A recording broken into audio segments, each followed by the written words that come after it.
My husband told me his work phone was just for work. I believed him for 2 years.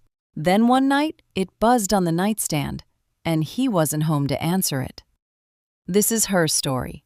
For background, I've been married to my husband for 6 years. He works in sales, travels sometimes, and about 2 years ago he started carrying a second phone he said was strictly for work clients. I never questioned it. He showed it to me a few times. It really did look like boring work stuff, emails, spreadsheets, client calls. But that night it buzzed differently. Not an email notification, a text. He was in the shower. I picked it up before I even thought about it. The text was from a contact saved as Jenny, Jim. It said, "Can't wait for tonight, same place as last time?" My stomach dropped.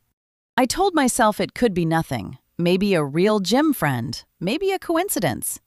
Then I saw the photo attached. It wasn't a Jim. I won't go into detail, but it was very clearly not a work client situation. And the timestamp on the photo was from 3 days earlier, a day he told me he was at a conference out of state.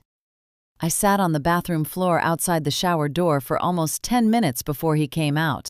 When he saw me holding the phone, his face went white. He didn't even try to lie at first. He just said, "How long have you had that?" Not, "I can explain." Not, "It's not what it looks like." Just, "How long have you had that?" Like the only thing he was upset about was getting caught, not what he'd done. He eventually admitted it had been going on for over a year. Said it wasn't serious, which somehow made it worse. Like he expected that to comfort me. I packed a bag that night and stayed with my sister.